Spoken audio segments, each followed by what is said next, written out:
Just a minute. Just a minute. So that was my table. This is On Imagination with Shifting Perspectives. Thank you so much for joining my chaos. I don't even know if this is shifting perspectives or it's something else, but I'm like, you can laugh, Lizzie. It's okay. I'm like looking at my camera while it's loading, going, ah! And then it took me a minute to realize what it was. What was I going to talk about? I'm at the end of my day, and I've had one of those days where I just process data all day and I reflect. I love days in which I reflect. Forcing perspectives, false perspectives, accepting perspectives. This is interesting. So, when you heal and you go through manifestation and they talk about accepting,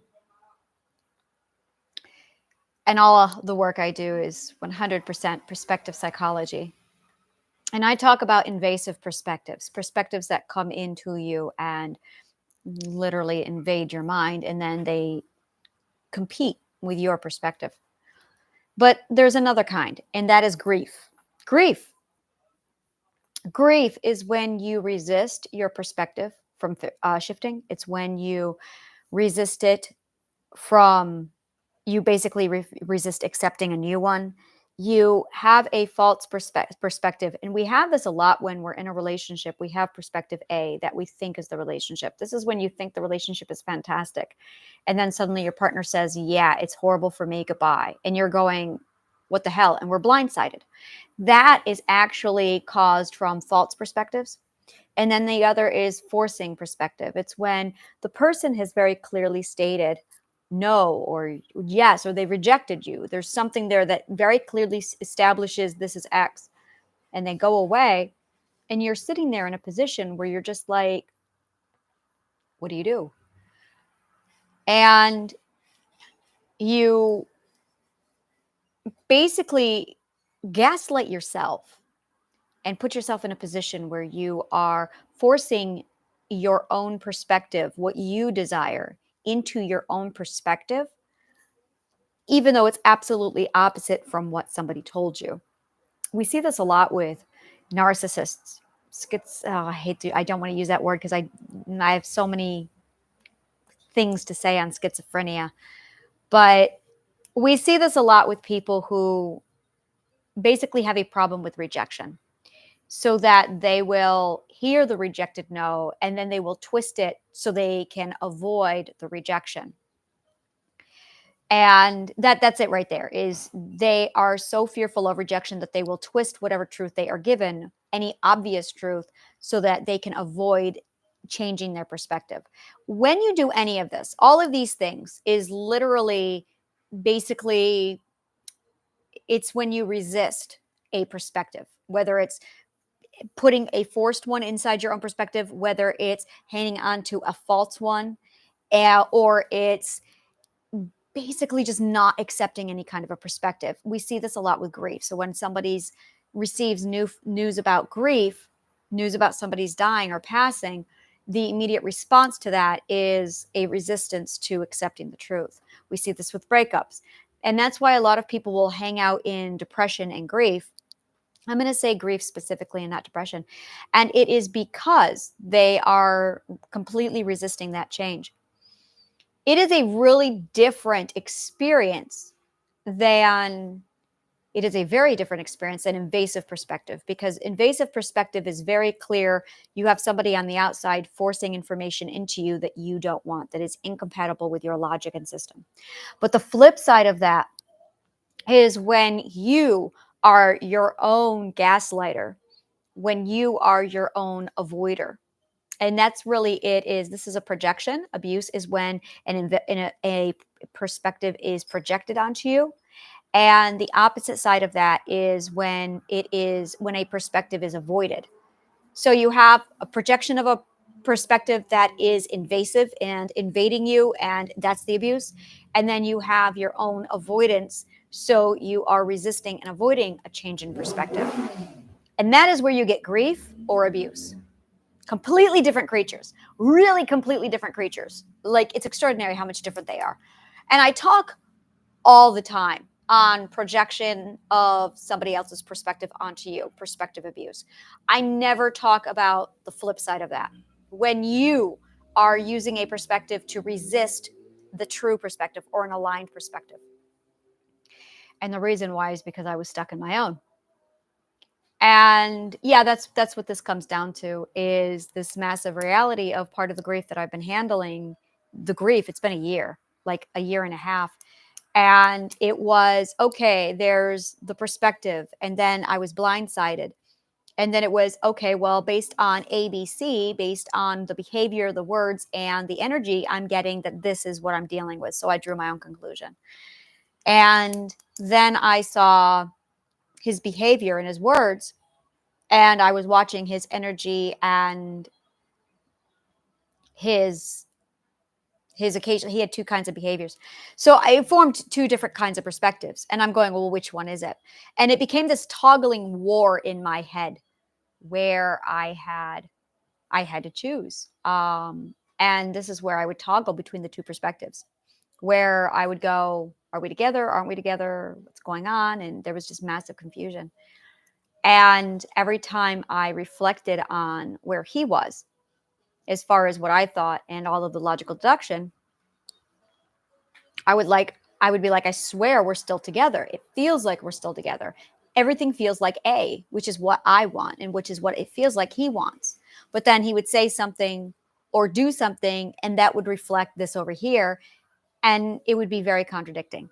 So I finally was able to break all of this down. And it was like, it was really, this was the moment.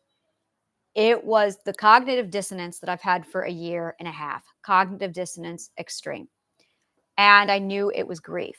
And it's like, got to work through the grief. So I examined the ethics, and then I realized, oh, I've got two invasive perspectives.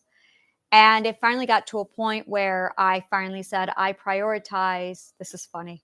I said, I prioritize correcting the cognitive dissonance over keeping the relationship. And that really was it, is I value the alignment of the perspective to the energy more than losing him. I'm like, I can't live with this anymore. I cannot have any more cognitive dissonance. So I laid out a logical argument saying, look, this is it. This is my thesis. This is what I'm thinking. Please confirm yes or no. And he was able to give me a correct, corresponding, and totally honest, transparent, this is my truth. And it 100% confirmed that my perspective is X. And this is the best part, it completely obliterated the invasive perspective. So not only did I remove the invasive perspective, I also confirmed that the one perspective that I want, that I favor, that I prefer, he's also on. So it was this massive, oh, we're on the same page. Now, here's the best part of this. I no longer have to manage and maintain this delusion, because the delusion that I was upkeeping is actually the truth. And it stopped being a delusion. And I went, it's not a delusion. You just confirmed that this one's correct. So you're good. And it completely eliminated the invasive perspective. So for the first time in 2 years, there is no invasive perspective. There is no cognitive dissonance. And there is full alignment. And I got a nice ego boost of, yes, my logical deduction was correct. But I was able to sit back from all of this and just go, wow, let's now sit back and explore this. Let's look at this. And what it really came down to was this resistance. I could feel, this is interesting. I could feel my perspective every day. It would just shift, like, here's the truth. Here's the logical truth, the what's before me truth. And I would see, and this is where my perspective was being forced to be. And every day it would do this. So every morning I would wake up and I had to do constant maintenance to keep my own perspective aligned. That's the red flag. That's the red flag right there. If you have to do constant mental maintenance to correct your own perspective from drifting off of alignment, that's the red flag that you are forcing your perspective to be something that it's not, that you are gaslighting your own. I noticed that this morning. I woke up again and I noticed that my alignment was off. Not that my alignment was off, But I reversed it. Instead of thinking, oh, my alignment is off, I thought, what if my alignment is actually accurate? And what if it's actually drifting toward the accurate perspective? And I've been resisting it, trying to keep it here. So if I'm not constantly pushing it, it's doing one of these. No, you got to stay over here. And the perspective shifts. No, you got to stay over here. And on the days that I'm too tired to constantly push, it eventually locks over here. And that's when I have a breakdown. And then I push back over here. So today, instead of me doing the work to push it over here, I said, I'm ready to just keep it wherever this is going because this is too hard to push one more time. I'm done. I can't. If this is where my perspective wants to be, then this is where my perspective is going to have to be. So this is the logical deduction, and I wrote it all out. You tell me what's right and wrong, so I can adjust my perspective accordingly. Because if it wants to be here, then I need to shift this perspective over here.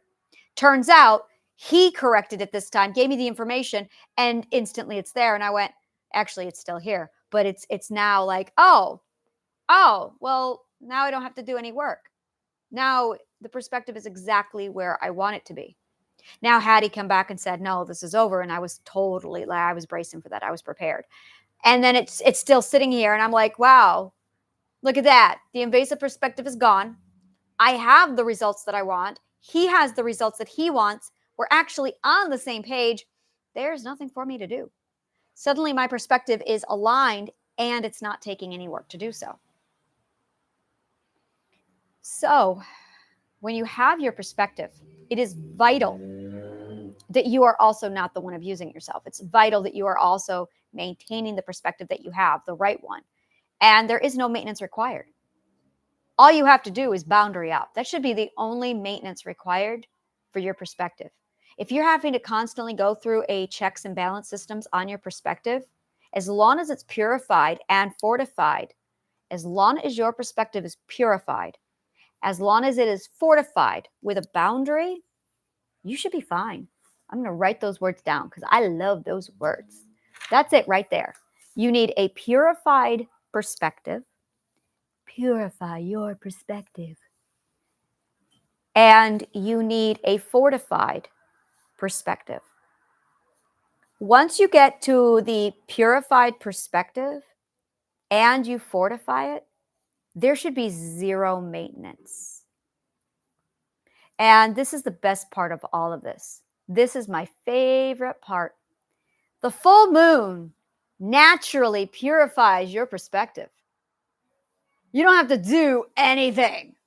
All you have to do is let the moon do whatever it is the moon does. And after 30 days, every 30 days, your perspective gets purified. All you have to do is don't resist it. Oh my God, it's a beautiful thing. So the purification of your perspective is already taken care of for you if you know how to allow the moon and the energy field to do what it does. I'm going to do like classes on that later at some point, but maybe, I'll probably do podcast videos on that. As far as the fortified perspective, that is just boundaries. So once you boundary up, I'm totally checking the moon cycle right now. Give me a minute because I know we have a new moon coming up here shortly. We are at last quarter moon. This is where we are with the moon. Yeah, and then we have the new moon. Yeah, this is, and I want to see okay, it's in Cancer at the moment. Of course it's in Cancer. Of course it's in Cancer. All right. Yeah, okay. So that tells me a lot. So if you just learn boundaries, this will automatically take care of itself. Like this is such a huge part of mental maintenance is if you just accept your perspective, allow the perspective to shift accordingly to your personal logic, and you just leave it alone. If once you get this balance done, the moon takes care of it, so it replenishes itself regardless. And then in addition to that, you just need to take care of your boundaries. And your boundaries fall under two categories. The first category is, and this is my favorite one, is I am not taking unsolicited advice today. Refuse unsolicited advice. The other side of this is I am not taking audience today. Refuse to take audience. Now, if you do not do these two things, as in if you refuse to take unsolicited advice and if you refuse to take audience, your boundaries will take care of that. So on the days that you designate no, this is beautiful. This is the system. Are you ready? This is after triadic healing, by the way. This is after you completely align yourself and you've dealt with everything and you've healed. This is just maintenance. This is maintenance. This is maintenance, people. This is what it looks like. This is extraordinary. You just boundary up, and it comes down to, do I want to take unsolicited advice and I'm not taking audience? Once you get those two things down and you use your boundaries to instill that, you're good. You're good. You have to make sure you are out of your own way so that your alignment just falls wherever it needs, so that the logic is already where it needs to be. Don't touch it. So now I get the next task of hands off my perspective. Now, this is going to be a fun thing. I'm going to start journaling this. And I do mean like every day when I do my Queen's Journal for Authenticity City, I'm going to report on this because this is going to be like me learning how to not touch my perspective. Because, and this is what happened, this is what it is. When you are going through healing, you have to hands on keep your perspective aligned here until it becomes natural. And then you can take your hands off and look at that. The perspective is staying. And then you just let logic move it however it needs to. And the key is to avoid grief. The key is to let the perspective go according to perspective processing, according to your cognitive core processing. And in order to do that, you've got to keep hands off and let it run on its own accord. It's extraordinary. And then when the full moon comes around, if you've done a good job doing this, you shouldn't have to do anything and you shouldn't be affected. It should be fine. And then when you add your boundaries in on this, you fortify basically this massive working system so that the subconscious mind can do what it does. Everything can take care of what it does. It's extraordinary. And then, yeah, that's maintenance. Just refuse advice and refuse taking audience. When you feel yourself reaching that point of stress, when you feel yourself reaching the point of anxiety, that is your first clue. That is like your, okay, that's like a heightened level of, okay, you should have stopped taking advice and stopped taking audience a while ago. So I'm going to go over this. Unsolicited advice is when anyone tells you what you should do. You know what you should do. Anytime anyone gives you their advice on your life. Now, the flip side of that is taking audience. That's gossip. That is somebody just wanting to vent and complain to you. And that takes your time, space, and energy. You can control, using boundaries, you can control how much data you hear and receive through your perspective core. Here's my favorite part. News. News is a huge one. Politics is a big one. If you're someone who likes to watch the news, keep in mind that the more commercialization you hear, commercials is another one. Television, any kind of electronics, that is all data that's being dumped into your perspective. Limit how much you take in. Add this to your self-care, because your self-care could very well get to that point where you're going to have days where, hey, I'm not taking in any advice and I'm not giving anyone audience today. So when you are in a day where you need to not to deny audience to people, that includes news, politics, commercialization, and television. One of the examples I used with one of my clients today, this is one of my favorites, is imagine you have a narcissist in your life who loves to complain, loves the attention, loves the limelight, and loves to abuse. But in order to do all of these things, they require an audience. So they put themselves on a stage. Now, here's the fun part. Would you buy tickets to that show? If a narcissist put themselves on stage and sold tickets so that they could complain, bitch, whine, vent, berate you, abuse you, would you sell tickets? Would you buy tickets to that show? The power of the audience is in your hands.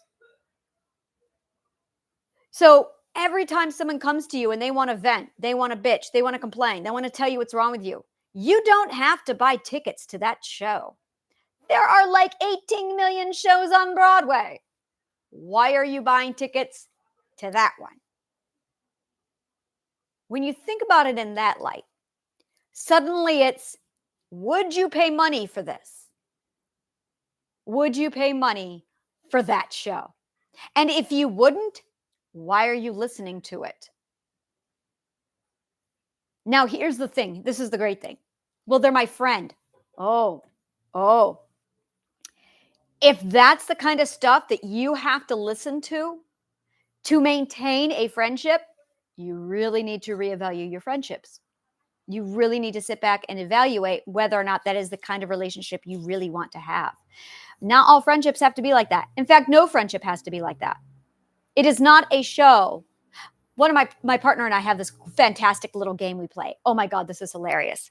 So I talk a lot.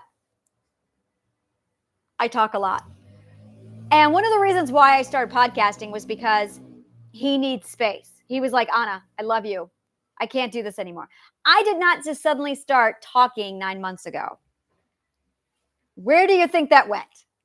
On him. And he finally got to a point where he said, I can't. And I went, okay. And I went, now what, I'm going to do this. Oh, look, YouTube. So this is because my partner said, honey, I love you, but I can't. And so he put up a boundary. And I went, oh, okay. What do I do with this? What do I do with this? So I put it on YouTube. Now, that being said, it's really funny.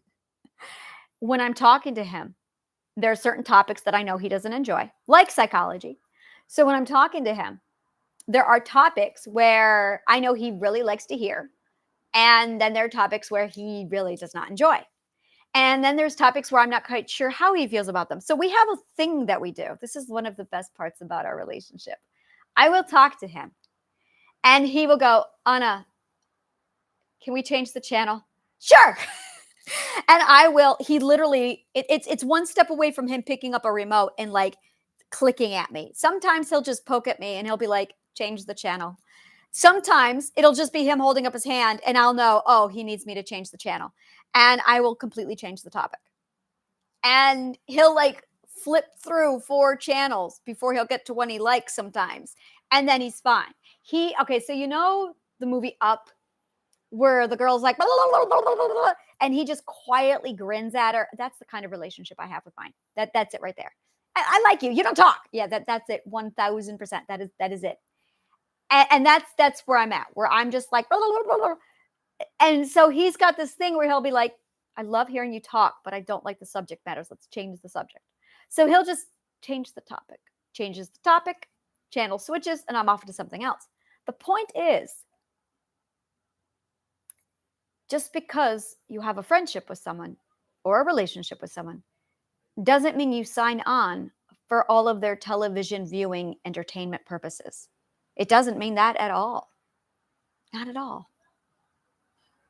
If you are not enjoying the conversations that you are having with people, then you shouldn't be having those conversations. You should have the freedom and the ability to say, I don't want to talk about this. Refuse them audience. Now, if they get abusive, that's your red flag. Somebody who is secure in themselves should have no problems. Oh, you don't like that topic? Not a problem. Let's change it. If they have no interest in ever hearing you speak and you are a talker, you should probably consider a new partner or a new friendship.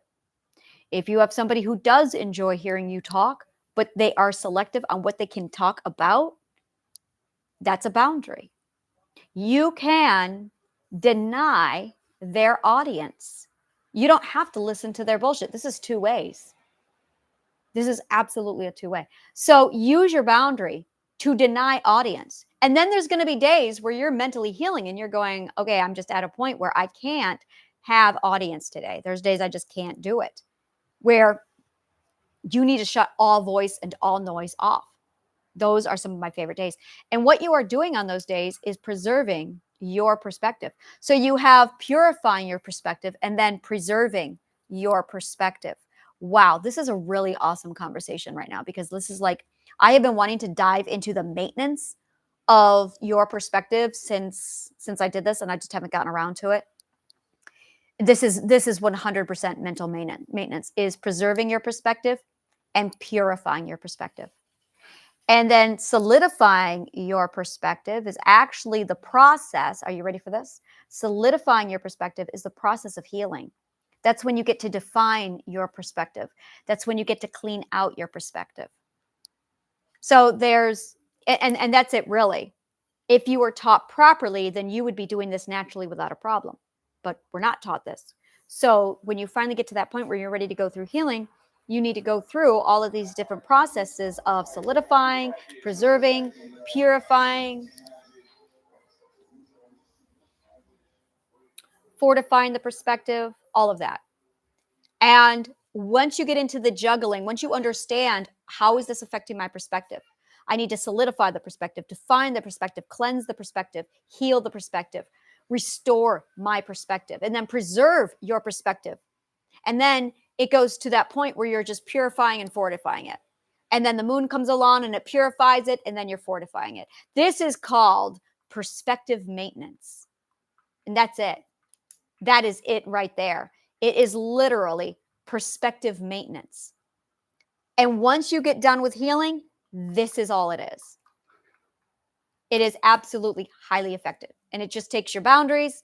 You make sure that you block unwanted advice, and you make sure that you don't give audience to people on days when you don't need that. Now, the flip side of all of that is when you start healing, this is really what you're doing. This is it. On day one, it's all right. We're going to talk to you about what the perspective is, because that's the problem, because your perspective has 5 parts to it. Your perspective runs on these 6 parts of your mental health system. Your 6-part mental health system literally is designed around these 5-part cognitive core of your perspective.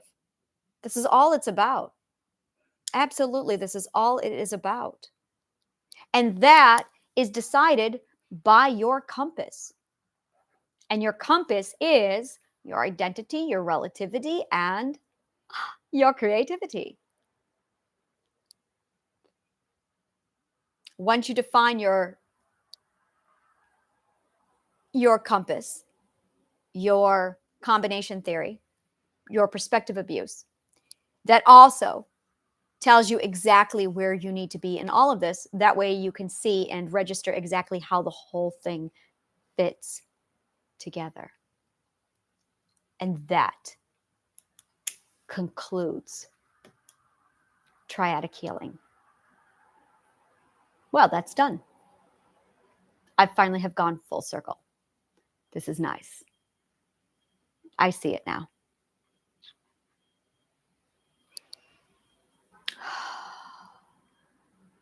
I am ready to begin class. I am officially ready to begin class.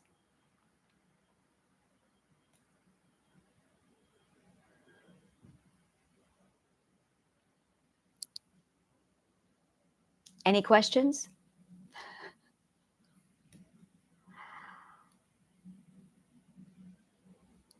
Yeah.